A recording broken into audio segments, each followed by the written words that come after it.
kehidupan dalam kuburan jauh lebih panjang dibandingkan kehidupan di dunia. Nabi SAW bersabda, "A'maru ummati baina sittina wa sab'in." Bahwa usia umatku itu hanya berkisar 60 sampai 70 tahun saja. Sedikit yang lewat 70 tahun. Kalaupun ada usia yang sampai 100 tahun itu sedikit sekali. Tapi kebanyakan di bawah 70 tahun, umumnya umat Rasul itu sudah meninggal dunia. Tetapi ketika orang masuk ke dalam kuburan, usia dia di kuburan sampai kiamat ditegakkan itu panjang sekali. Anda bisa bayangkan, orang yang meninggal sejak zaman Nabi Adam sampai hari ini kiamat tidak dibangkit-bangkitkan, menunjukkan bahwa kehidupan kuburan jauh lebih panjang dibandingkan kehidupan dunia.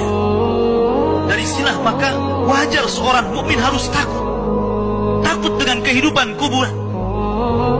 Ma'asyiral muslimin yang dimuliakan Allah Azza wa Jalla. Tetapi para ulama mengatakan, apakah orang yang mendapatkan adab kubur itu munqati atau mustamir, terus menerus ataukah terputus? Kata para ulama, adab kubur itu hanya terputus dengan tiupan sangkakala Israfil. Ketika itulah Nabi SAW menceritakan bahwa Allah Subhanahu wa Ta'ala memerintahkan kepada Israfil untuk meniup sangkakala yang pertama. Disinilah adab kubur terputus.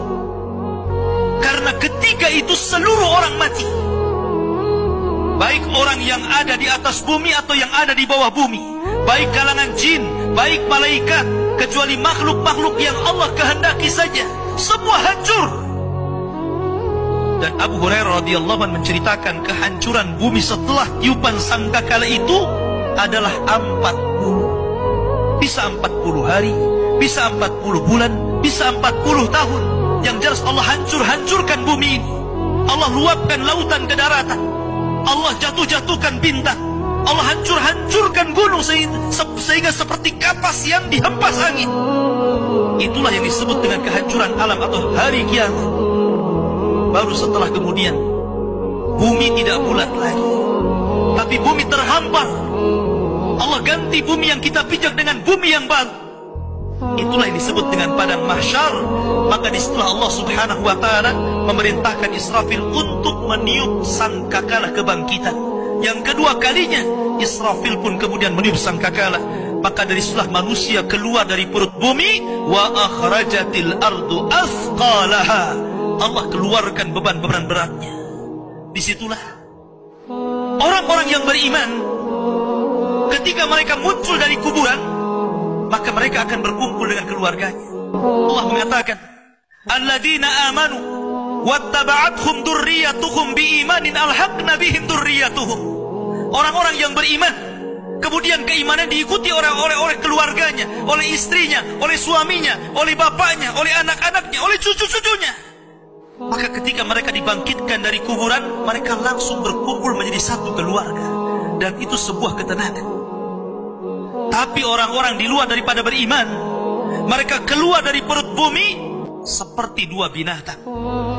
Pertama Allah contohkan dengan laron yang berterbangan. Anda bisa melihat laron apabila terbang di atas lampu atau di sekitar lampu. Lihat bagaimana cara terbangnya.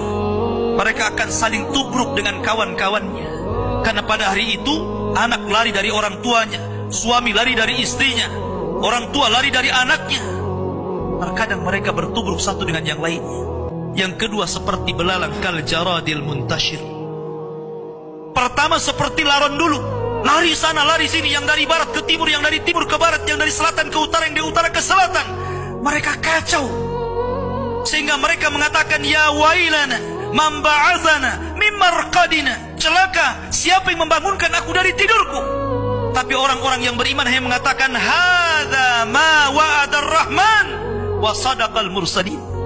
Inilah janji Allah kepada kalian dan benarlah ucapan para rasul. Baru setelah itu dari padang mahsyar berteriak seorang yang Allah suruh untuk berteriak. Mulailah kemudian mereka teratur. Maka mereka akan berjalan ke satu titik. Disitulah yang disebut dengan padang mahsyar. Mereka akan tinggal selama 50 tahun telanjang, kembali tidak dikhitan, tidak pakai sandal, matahari dekatkan 1 mil, keringat bercucuran, tidak ada makan, tidak ada minum. Mereka berdiri 50 tahun. Sehingga akhirnya orang-orang saleh mereka berkumpul, datang kepada Adam minta syafaat. Adam memberikan udzur, tidak sanggup memberikan syafaat. Kata Adam, datanglah kalian kepada Nuh, karena dia Rasul pertama dalam Islam, Rasul pertama setelah Adam. Maka mereka pun kemudian datang kepada Nuh. Nuh pun memberikan udzur, datanglah kalian kepada Ibrahim, karena dia Khalilur Rahman. Maka mereka datang kepada Ibrahim. Kata Ibrahim, aku tidak sanggup berikan syafaat, datanglah kalian kepada Musa, karena dia Kalimur Rahman. Ketika mereka datang kepada Musa, kata Musa, datanglah kepada Isa. Isa pun memberikan udzur, tidak bisa. Seandainya kalian datang kepada Muhammad sallallahu alaihi wasallam itu lebih baik.